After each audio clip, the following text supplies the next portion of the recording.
कुछ दिन पहले कुछ ऐसा हुआ मेरी लाइफ में जो एक्सपेक्टेड नहीं था। मतलब किसी इंसान के साथ में कोई बिजनेस कमिटमेंट हुई, राइटिंग में एग्रीमेंट भी हो गया, उसके बाद में वो इंसान बैकआउट कर गया, थोड़े से पैसे मार लिए। तो ऐसा कुछ हुआ जिसकी वजह से अंदर गुस्सा आया। गुस्सा कब आता है हमें? जब हम जो एक्सपेक्ट कर रहे होते हैं वैसा नहीं होता है, या फिर कुछ ऐसा होता है जो हमें पसंद नहीं है, चाहे वो प्रॉब्लम इतनी बड़ी नहीं है। यानी कि ये जो मैं अपनी सिचुएशन से रिलेट करके बता रहा हूं, मेरे स्टैंड पॉइंट से देखोगे तो वो फाइनेंशियल लॉस बहुत बड़ा नहीं है, छोटा सा है, लेकिन उसकी वजह से गुस्सा बहुत बड़ा है क्योंकि उस इंसान ने धोखा दे दिया। मतलब इसके पीछे क्या है? एक एक्सपेक्टेशन है मेरी कि वो इंसान इस तरीके से एक्ट करना चाहिए था और उसने नहीं किया, कुछ अनफेयर हुआ मेरे साथ में। तो जैसे ये फीलिंग आती है कि मेरे साथ में कुछ अनफेयर हो रहा है तो गुस्सा आता है हमें, यहां से गुस्से की शुरुआत होती है। अब इसको आराम आराम से देखना क्या होता है, मैं आपको बिल्कुल एग्जैक्ट बताता हूं। ब्रेन के लेवल पे आप सबके साथ में ऐसा होता है, बट आप कभी बैठ करके इस चीज को ऑब्जर्व नहीं कर पाते हो। मैं मतलब डेली आप मान के चलो आधा से 1 घंटा 2 घंटा बैठता हूं और वहां पर बैठ करके आराम से ऑब्जर्व करता हूं कि मेरी ब्रेन में क्या चल रहा है। तो मैंने क्या देखा कि ब्रेन में बहुत ज्यादा प्रेशर क्रिएट हुआ पड़ा है। मतलब एक एनर्जी है जो बहुत तेजी से चल रही है और उस वक्त मन कर रहा था कि किसी भी तरीके से इससे मैं फ्री हो जाऊं। मतलब उस टाइम पे उस सेंसेशन को कंट्रोल करना वाज नेक्स्ट टू इम्पॉसिबल। तो मेरा मन क्या कर रहा था कि उस इंसान को फोन मिलाऊं और अपने अंदर की जितनी भड़ास है सारी निकाल दूं।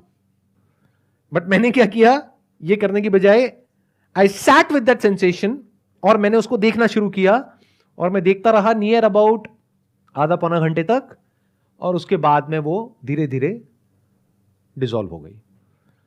तो क्या होता है कि वो जो प्रेशर बिल्ड होता है ना अंदर, तो वो किसी भी तरीके से बाहर आना चाहता है, और जब वो बाहर आना चाहता है तो वो कई बार होता है कि उस इंसान पे बाहर आ सकता है और कई बार नहीं आ सकता है। मान लो वो इंसान आपसे पावरफुल पोजीशन में है, या मान लो कि अगर आपको पता है कि ये गुस्सा अभी उस इंसान के ऊपर बाहर आया तो आपको कोई बहुत बड़ा नुकसान हो जाएगा, तो अब वो कहीं और निकलता है। तो मैंने एक चीज यहां पर सीखी कि जब भी कभी इस तरह की एनर्जी अंदर क्रिएट हो, यानी कि गुस्सा आए, अभी एनर्जी इस लेवल तक पहुंची कैसे?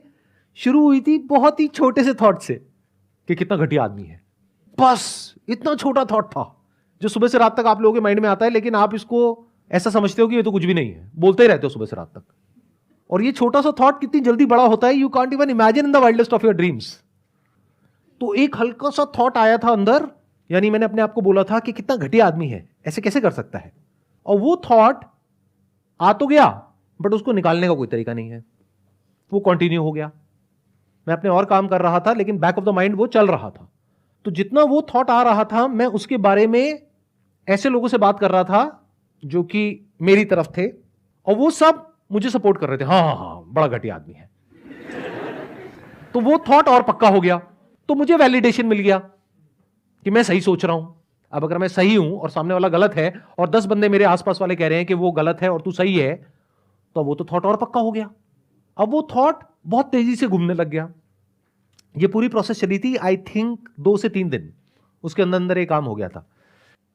और फाइनली 2-3 दिन बाद में जा करके मुझे खुद भी नहीं पता लगा कब मैं एक ऐसी सिचुएशन में बैठा था जहां पर कि मेरे को हेडेक हो रहा था और ब्रेन में इतनी तेजी से वो सेंसेशन चल रही थी, जिस टाइम पे I was in a kind of a situation कि अगर वो मेरे सामने होता इंसान तो पता नहीं क्या हो जाता। अगर मेरी जगह कोई और होता तो वो पक्का रिएक्ट कर देता, वहां पर नहीं करता, कहीं और कर देता और कुछ ना कुछ रायता फैलाता। क्योंकि जैसे ही आप रिएक्ट करोगे इस स्टेट में, विच इज एंगर, तो बाहर क्या निकलेगा? एंगर। तो वो जो एनर्जी होगी जहां भी जाएगी, जिससे भी जाकर के टकराएगी, वहां से सामने से एक रिएक्शन आएगा। जैसे ही रिएक्शन आएगा आपको और गुस्सा आएगा। यानी उस गुस्से में अगर मैं उस इंसान को मैसेज कर देता कि तू ऐसा कैसे कर सकता है, तू कितना घटिया आदमी है, ये है वो है, कुछ ना कुछ रायता मैं जरूर फैलाता, तो सामने से कुछ ना कुछ रिएक्शन आता, और रिएक्शन आते ही मेरी जो साइकिल है ये और स्ट्रांग हो जाती, गुस्सा और बढ़ जाता, फिर मैं कुछ और बड़े लेवल पर रिएक्ट करता, फिर सामने वाला भी बड़े लेवल पर रिएक्ट करता। तो मैंने उसको बर्दाश्त कर लिया, उस इंसान को नहीं, अपना ही जो थॉट था जिसकी वजह से वो फीलिंग्स, इमोशंस, सेंसेशंस ट्रिगर हो रही थी, उसको देख लिया आराम से बैठ करके, और मन कर रहा था उस वक्त कुछ करने का, लेकिन कुछ नहीं किया। Next day everything was normal. अगर वो बंदा आपको दोबारा फिर से मिल जाए तो? अब अगर वो मिल जाए तो कोई दिक्कत नहीं है, क्योंकि उस प्रॉब्लम को सोल्यूशन निकल गया अगले दिन। क्योंकि अगले दिन मैं इस सिचुएशन में था कि मैं उस प्रॉब्लम का सोल्यूशन निकाल सकता था। आराम से बैठ करके इस चीज़ को देख पा रहा था कि अगर ऐसा हो भी गया तो इसका मतलब ये नहीं है कि एक इंसान चोर है तो पूरी दुनिया चोर है, या एक इंसान घटिया है तो सभी घटिया है। ये गलती हम कर बैठते हैं, और उसकी वजह से क्या होता है, हमारा पूरा वर्ल्ड व्यू चेंज हो जाता है। देन हमारा नेचर ही ऐसा हो जाता है कि हमको हर एक पे गुस्सा आने लगता है। और ऐसे बहुत लोग हैं, सड़क पे आप जा रहे हो, हल्का सा टक्कर हुई भी नहीं है, थोड़ा सा उसके पास पहुंच गए, और इधर से उसने देखा, आपने बड़े भोलेपन से उसको देखा, बताऊं तेरे को? तो क्या बताएगा भाई, कुछ नहीं हुआ है, और क्यों बताना है तुझे मुझको, मैं कौन हूं? मतलब समझ रहे हो, वो इंसान भरा पड़ा है गुस्से से। और ऐसे बहुत लोग हैं जो हमारे आसपास में घूम रहे हैं। तो इस तरह से आप देख सकते हो, वो तब देख सकते हो जब आप खुद कूल और काम हो। अगर आप भी अंदर से भरे पड़े हो और वो जो सामने वाला है गाड़ी वाला वो भी भरा पड़ा है, तो हो गया काम। फिर तो दोनों अपनी अपनी बीवी का गुस्सा एक दूसरे पे निकाल देंगे। ये जो चीज होती है, अगर इसको सही टाइम पे ना रोका जाए तो फिर ये आपकी नेचुरल स्टेट बन जाती है। जैसे मेरी जो नेचुरल स्टेट है वो है आराम से कूलली कामली पीसफुली अपना मजे में रहता हूं। तो अब ऐसे में क्या होता है कि जैसे ही ऐसा कुछ होता है, कभी महीने में 2 महीने में एक बार कोई भी सेंसेशंस आई अंदर, तो मैं उसको देख लेता हूं। तो वो मेरे लिए अननेचुरल स्टेट है। और इसका उल्टा भी हो सकता है कुछ लोगों के लिए, कि उनकी नेचुरल स्टेट है रिएक्ट करने वाली है। कोई कुछ बोल के तो देखे। जैसे मैंने कुछ हस्बैंड वाइफ को देखा है, इस तरह का रिलेशन होता है, कभी साथ में बैठे हुए हैं, जरा सा मतलब दोनों एक दूसरे की वेट कर रहे हैं, कुछ बोल तो सही तू।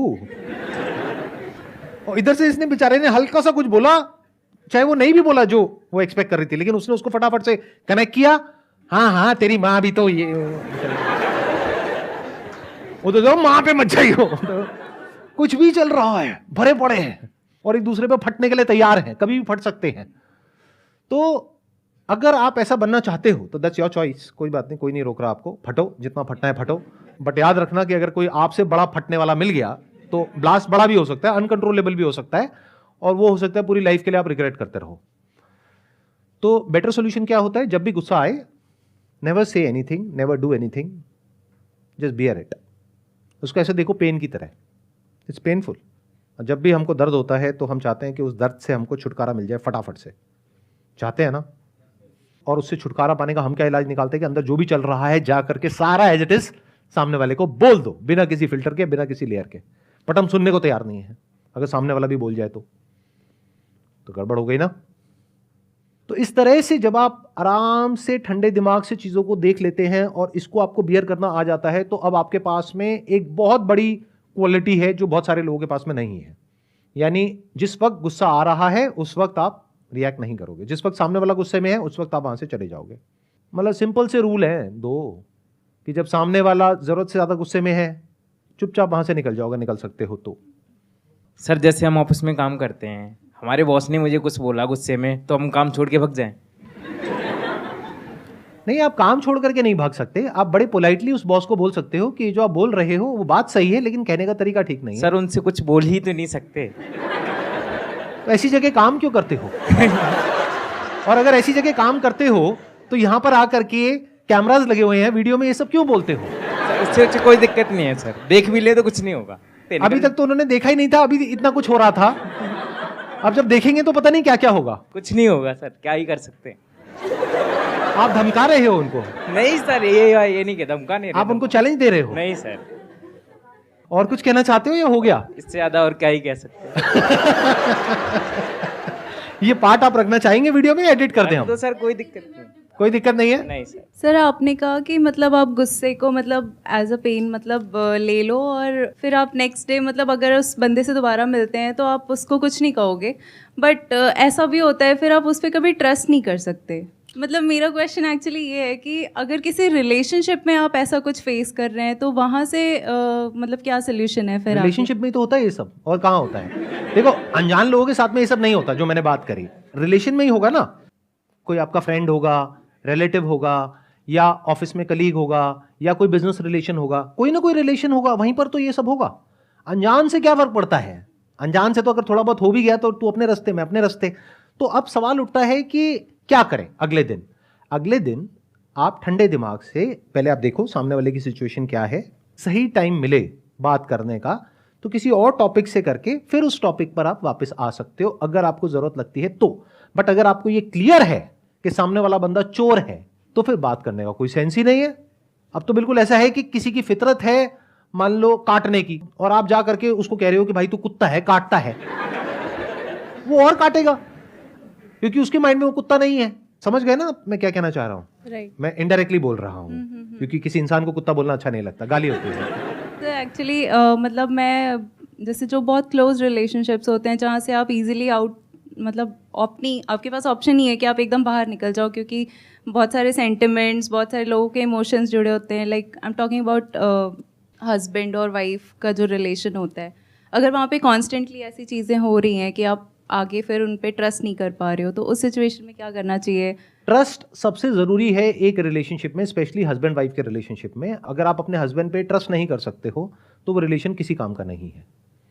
अगर आप अपने दोस्त पे ट्रस्ट नहीं कर सकते हो तो वो रिलेशन किसी काम का नहीं है। अब सवाल उठता है कि जो आप उस पर ट्रस्ट नहीं कर पा रहे हो वो आपकी अपनी प्रॉब्लम की वजह से हो रहा है या एक्चुअल में हो रहा है? एक्चुअल में हो रहा है।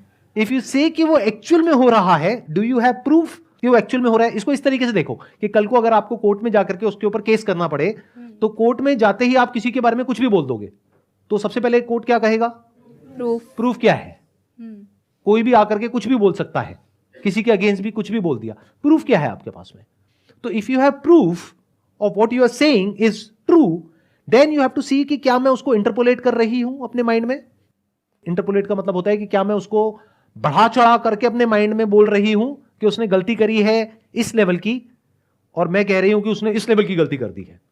यह भी समझना पड़ेगा। तो it is not that simple and that straightforward, but इस तरह की क्रिटिकल थिंकिंग के लिए you need to have a peaceful mind. तब आप एक्चुअल में देख सकते हो, एक्चुअल में समझ सकते हो कि एग्जैक्टली चल क्या रहा है। सर अगर कोई गलत कर रहा है आपके सामने और बार बार वही गलती कर रहा है, वो एक बार को हम चलो आपके कहने पे सर हमने मतलब करा भी है कि ठीक है गुस्सा आ गया, घर बैठ गए, फिर आता सामने, फिर वही होता है बार बार, फिर बैठ गए, तो सर कैसे रोके अपने आप को? नहीं तो इसका मतलब आपने मेरी वीडियोस ध्यान से नहीं देखी। देखो मैं बताता हूं, मैं ये नहीं कहता कि अगर कोई आपके साथ में गलत कर रहा है तो आप चुपचाप बैठ जाओ और कुछ मत करो डर करके। मैं कहता हूं लड़ो, लेकिन शांत मन से लड़ो। अगर गुस्सा आ रहा है तो पहले अपने गुस्से को शांत होने दो। जब गुस्सा शांत हो जाए तब आराम से ठंडे दिमाग से लड़ो।